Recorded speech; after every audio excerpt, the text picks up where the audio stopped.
नमस्कार, मैं आचार्य अनुपम जोले। सिंह राशि वाले लोगों के लिए आगामी सप्ताह अर्थात 31 अगस्त से 6 सितंबर के बीच में ग्रहों का आपके जीवन पर प्रभाव और उसके समाधान को लेकर आया हूं।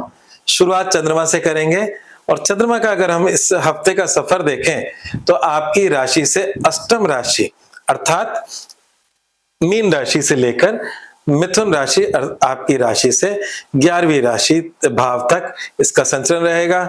और जैसा कि आप लोग जानते हैं कि नौवें घर का चंद्रमा से अच्छा 10वां चंद्रमा होता है, 10वें से और अच्छा 11वां होता है। तो उत्तरोत्तर ये हफ्ता आपके लिए अच्छा जाने वाला है। पर जो पहला दिन है संभल के रहिएगा। 31 तारीख जिस दिन ये हफ्ता शुरू हो रहा है, फर्स्ट डे आपको बहुत संभल के रहना होगा, क्योंकि वक्री शनि अष्टम में बैठे हैं और जब चंद्रमा उनके साथ होंगे, अष्टम चंद्रमा होंगे, तो कष्टकारी हैं। ये 8वां घर कहीं ना कहीं एक्सीडेंट का, नुकसान का, और नुकसान में भी कभी कभी अपमान का भी हो जाता है, क्योंकि शनि चंद्रमा की युति 8वें में बिल्कुल भी अच्छी नहीं है और चंद्रमा जब भी 8वें से गुजरता है नुकसान की चिंताएं बनी रहती है। तो आपका स्वास्थ्य मतलब शरीर का नुकसान, पैसे का नुकसान और रेपुटेशन का नुकसान। इसमें कभी कभी एक्सीडेंट, तो आपको ड्राइविंग कर रहे हैं तो संभल कर करें। इसमें कभी कभार चोरी, मतलब नुकसान तो चोरी से भी हो जाता है, एक्सीडेंट से भी नुकसान होता है। तो चोरी, ये दो चोरी और एक्सीडेंट बताकर नहीं होते या ना प्री प्लान नहीं होते, आपके जीवन में अचानक से होते हैं और फिर आपको कष्ट होता है उससे। तो इस तरह की बातें हो सकती हैं, तो अपनी चीजों को संभाल कर रखें, ड्राइविंग संभल कर करें। और इस समय हो सके तो कोई शुभ काम है तो एक दिन टाल दें। और 1 सितंबर से लेकर आपका जो हफ्ता है पूरा 6 सितंबर तक का बहुत ही शुभ है। तो 9वां चंद्रमा 1 सितंबर को होगा और 9वां चंद्रमा आपके भाग्य भाव में होगा। तो हम ये कह सकते हैं कि आपकी जो मेहनत है, मेहनत के अनुकूल तो नहीं, पर थोड़ी ज्यादा मेहनत करके चीजों को प्राप्त करने वाला आपकी राशि से 9वां अर्थात मेष राशि का चंद्रमा होगा। और 10वां चंद्रमा जब वृषभ राशि का, जिसे हम कह सकते हैं जो 3 सितंबर से शुरू होगा और 5 सितंबर तक रहेगा, वो उच्च का होगा। और उच्च का चंद्रमा आपके जीवन में करियर की बहुत सारी विगत में चली आ रही परेशानियों को ठीक कर देगा। अब मैंने इतना कॉन्फिडेंस से क्यों कह रहा हूं कि विगत में चली आ रही परेशानियों को ठीक करेगा करियर की, क्योंकि करियर का लॉर्ड शुक्र भी पिछले विगत लंबे समय से शुक्र नीच के चल रहे थे और शुक्र अब अपनी राशि बदल रहे हैं और राशि बदल रहे हैं और इधर चंद्रमा आपके उच्च के हो रहे हैं। ये दोनों ही प्रभाव आपकी पास्ट में चल रही जितनी समस्याएं करियर की थी उसको रिजोल्व करेंगे, ठीक करेंगे। शुक्र चेंज हो रहे हैं 2 सितंबर दोपहर 1:47 पे कन्या से तुला में आ जाएंगे, अर्थात आपकी राशि से पराक्रम राशि में आ जाएंगे। और पराक्रम राशि उनकी अपनी मूल त्रिकोण स्वय राशि है, तुला राशि। और जहां शुक्र स्वस्थ हुए वहां का करियर की समस्याएं दूर हुई। और जब करियर की समस्या दूर होंगे और वहां जब चंद्रमा आ जाएगा उच्च का, तो करियर में एक अच्छा किक मिलने वाला है, पॉजिटिव किक, नेगेटिव नहीं, है ना। तो इस समय का उपयोग कर लें।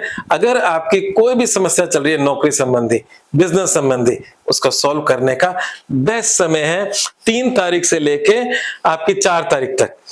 5 तारीख से लेकर आपके मतलब 6 तारीख, और मैं तो 7 तारीख तक बोल देता हूं, क्योंकि 7 तारीख की दोपहर 12:39 तक चंद्रमा रहने वाला है आपकी लाभ राशि में। और लाभ राशि का चंद्रमा सदैव लाभकारी ही होता है। आपका रुका हुआ पैसा आ सकता है, इनकम प्राप्त करने के कुछ नए सोर्सेज बन सकते हैं। तो किसी प्रकार से वो लाभ का ही रहता है, अपनी इच्छा पूर्ति का रहता है। जो भी आपकी डिजायर्स होती है उनको इस समय पे आप बड़े आसानी से पूरी कर सकते हैं। तो ये था चंद्रमा का राशिफल। मैं रिपीट कर रहा हूं, सिर्फ पहला दिन कष्टकारी है, बाकी दिन उत्तरोत्तर उन्नतिदायक है। बाकी ग्रहों की अगर बात करें, जिस परिवर्तन की मैं बात करता शुक्र की, वो जो शुक्र आपकी राशि से द्वितीय राशि में नीच के थे, वो आपके धन की समस्या पैदा कर रहे थे, नौकरी की समस्या पैदा कर रहे थे, पारिवारिक क्लेश का वातावरण बना रहे थे। वो शुक्र 2 तारीख को बदल रहे हैं और 2 तारीख को बदलते ही पराक्रम भाव का शुक्र, स्वयग्रहित शुक्र आपके पराक्रम को बढ़ाने वाला है। अगर कुछ लोग बिजनेसमैन हैं तो बिजनेसमैन के लिए ये तीसरा घर स्ट्रांग होना बहुत जरूरी है और अच्छे से स्ट्रांग होना जरूरी है, मतलब नेगेटिवली नहीं, पॉजिटिवली, जैसे अभी हो रहा है। ये शुक्र आपको बड़े और अच्छे स्टेप लेने की ताकत देगा। शॉर्ट शुभ जर्नी कराएगा। शॉर्ट जर्नी का मतलब हम जब कहीं किसी काम के लिए जाते हैं तो उसमें सफलता मिलनी चाहिए। और आज की डेट में तो अगर आप अपने ऑफिस से या घर से निकलेंगे तो कहीं ना कहीं जाने में आध पौन घंटा तो लगता ही है। तो वो जो जर्नीज होंगी उसका बैड एक्सपीरियंस नहीं, पॉजिटिव एक्सपीरियंस आएगा। शॉर्ट जर्नीज होंगी, नए दोस्त बनेंगे, पुराने दोस्त भी मिलेंगे और आपका सामाजिक दायरा बढ़ेगा। और ये वाला जो शुक्र है, जिनका भी सिंह राशि है उनके लिए शुक्र, अगर वो सोशल मीडिया से किसी प्रकार के इन्फ्लुएंसर हैं, अगर वो यूट्यूब चैनल चलाते हैं, अगर उनका इंस्टाग्राम है, अगर उनका ट्विटर है, तो निश्चित रूप से उसमें बढ़ोतरी का समय सिंह राशि वालों के लिए है। आपके फॉलोअर्स बढ़ेंगे। तीसरे चंद्रमा हो वो शनि का होता है, शुक्र लंबे समय तक रहने वाला है, तो ये समय आपके चैनल की ग्रोथ का भी है। ये मैंने क्यों बोला, क्योंकि आज के जमाने में ये चीजें बहुत ज्यादा चल भी रही हैं। मैं खुद भी YouTube पर बैठा हूं, तो इसलिए आपको ये भी होना चाहिए कि ये सब्जेक्ट आज की डेट का इंपॉर्टेंट है, तो उसमें बेस्ट समय आ रहा है सिंह राशि वालों के लिए। इस महीने में जितनी गेनिंग कर सकते हो कर लेना, जब तक शुक्र यहाँ पर है। तो चलिए, आपकी अच्छी शुरुआत हो रही है। पिछले समय में थोड़ी बहुत अड़चने आपने देखी थी।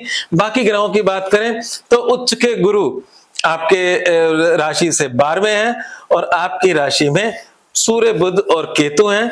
और आपकी राशि में सूर्य बुध केतु क्रोध बढ़ा सकते हैं। केतु सूर्य का कॉम्बिनेशन क्रोध देता है। सिर पे केतु का होना कभी कभी सिर पे चोट भी देता है, पर सूर्य बुध का बैठना ये निश्चित करता है कि इस समय पैसा कमाने के आइडियाज आपके पास गजब के हैं और वो गजब के आइडियाज इस समय एग्जीक्यूट भी हो सकते हैं।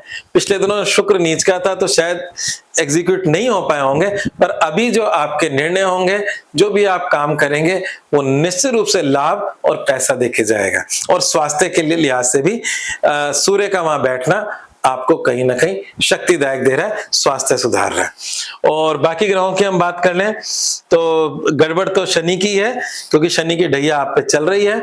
शनि का उपाय करना ही पड़ेगा। जैसे सप्ताह की शुरुआत मैंने खराब बताई कि पहला दिन गड़बड़ है चंद्र शनि की वजह से, तो ये शनि वक्री है।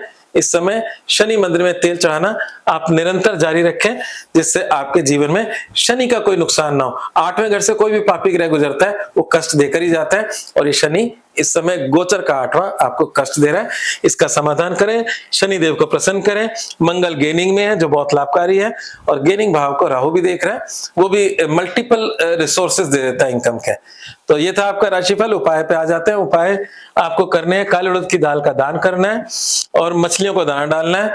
काले उड़द की दाल शनि के लिए भी लाभकारी होती है, मतलब शनि के लिए दान करेंगे तो शनि ठीक होगा, राहु के लिए भी अच्छा होता है। तो ये 2 उपाय आप कर लें। और मूल मंत्र ये है कि क्योंकि इस समय आपकी राशि में केतु और सूर्य साथ बैठे हैं, तो कभी कभार क्रोध से भी नुकसान हो जाते हैं, तो अपने क्रोध पे संयम रखें, कंट्रोल करें। धन्यवाद।